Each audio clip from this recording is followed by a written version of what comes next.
Hi everyone, and welcome to an awesome interactive presentation that we have today. Today's going to look a teeny bit different just because of the topic that we are discussing. We will not be able to actually create a nuclear weapon, so we're just going to talk a little bit about what it is and things like that. So, as we know, all matter is composed of atoms. Sometimes these are, or actually they are, incredibly small structures that house different type of combinations of three different particles, okay? These particles are going to be our protons, our neutrons, and our electrons. At the center of each atom, of course, is a nucleus. This is either as, if it's plural, it's always a nuclei. Where neutrons and protons are bound in close proximity to each other. All right, most nuclei are relatively stable. This basically means that the makeup of their neutrons and their protons are equal, that they are static in most cases unchanging. All right, so let's talk a little bit about why we needed to talk about that. So during fission, this is when that nuclei of certain heavy atoms actually split into smaller, lighter nuclei.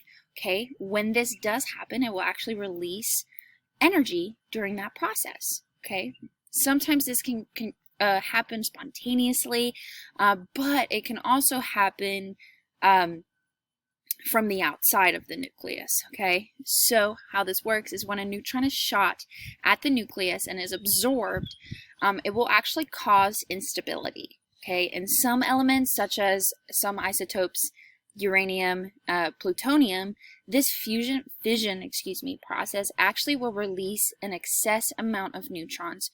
This will trigger that chain reaction that is needed, and basically that chain reaction will occur if they're absorbed by the nearby atoms. Okay. Fusion, however, is working in the reverse reaction. This means when it is exposed to extremely high temperatures and pressures, that lightweight nuclei will actually fuse together to form a heavier nucleus. Again, while this happens, it will release some energy in the process as well. So, why do we need to know about atoms and those types of processes? It's because modern weapons actually use both fission and fusion. So, for instance, a single warhead can actually release more explosive energy using in a fraction of a second than all other weapons used in World War II. Okay, this is going to be your fat man, your little boy. These are just two atom bombs dropped on Japan, which is a part of history. So, modern weapons can work together again by using fission and fusion. These explosive nuclear material will basically again release the energy to form an X-ray, which will create a high temperature and pressure needed in order to ignite that bomb.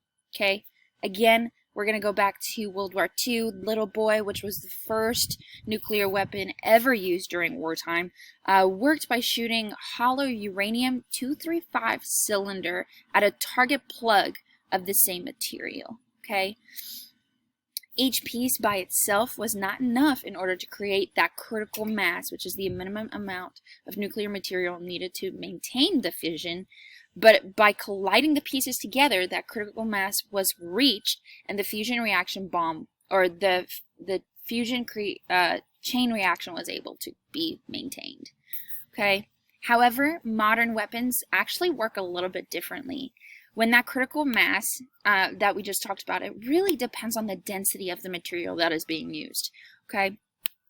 As the density of the material increases in the bomb, the critical mass will actually decrease. Instead of colliding two subcritical pieces of nuclear fuel, modern weapons will actually detonate chemical explosives around a subcritical sphere. This sphere is more often called a pit. Basically, what this means is that uranium-235 or plutonium-239 metal will just be in that subcritical sphere. Okay, the force from the blast normally will be directed inward in the bomb, compressing that pit that we just talked about and bringing all of those atoms that is found in there together. Once that togetherness is dense enough to reach a critical mass, neutrons will then be injected, which causes that fission chain reaction to occur, and that will produce that atomic explosion. I do know this is a lot of information, but this is how they work. So, while a number of elements are actually fissionable, which means that they can undergo the process of fission, only a few can actually be used in nuclear weapons.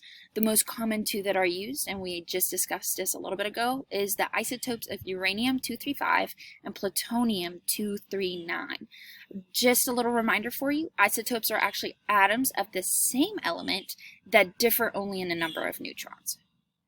So, uranium, as we know, is found throughout the world and can be mined from mineral deposits, but it can also be extracted from seawater. However, this is a more expensive method of getting uranium. Only a small fraction of naturally occurring uranium is used in uranium-235. Producing an unstable uranium will actually require the process called enrichment, in which different uranium isotopes are actually separated and concentrated, kind of like they use centrifuges, which will operate kind of like a salad spinner if you think about it. This is very costly to do if you do want to separate uranium, but it's costly, difficult, and time-consuming, and one of the central barriers for constructing nuclear bombs. So using uranium does take a lot of time, is very expensive. Plutonium, however, can be used, but it only occurs in naturally in trace elements, okay? However, it can be produced as a fission byproduct in nuclear reactors, then separated by the process called reprocessing. So uranium is used the process of enrichment, plutonium uses the process of reprocessing. Plutonium separation is a lot easier than uranium because it involves separating different elements, not different isotopes at the same element, but its highly radioactive process requires a heavily shielded facility with remote handling equipment. So those are the two most common isotopes used in order for a nuclear bomb. But let's talk about who has nuclear bombs. As we know, the United States was the first country to develop a nuclear weapon, which as can be seen in 1945. 7 years after the United States successfully tested their first hydrogen bomb during Operation Ivy, that is when the physicist Richard Garvin helped to build the device in 1945. However, as of 2018, the United States has an estimated 6,500 nuclear warheads, including retired, awaiting, of course, dismantlement, stored, and deployed weapons. The Soviet Union also has nuclear capabilities, which first started in 1949. Russia's modern-day weaponry includes an estimated of about 7,000 warheads. France has about 300. China has about 260. The United Kingdom has 215. Pakistan has 130. And India has 120. So they all have nuclear weapons. However, Israel has not officially acknowledged that they have nuclear capabilities, but estimates of that area has kind of assumed that they have 80 of them. But again, we don't really know. North Korea, of course, capabilities are largely unknown. It's suspected that they may have a limited arsenal of about 5 to 10 weapons, but again, they may have material to build twice that many. So that's a little bit about nuclear bombs. Again, just to recap, they use the process of fission or fusion. One is to create a smaller nuclei, and the other one is actually combining them together. Modern weapons always can go through use the two type of components called uranium and plutonium. However, plutonium is a little bit easier to get. Other than that, I hope you guys have a great day.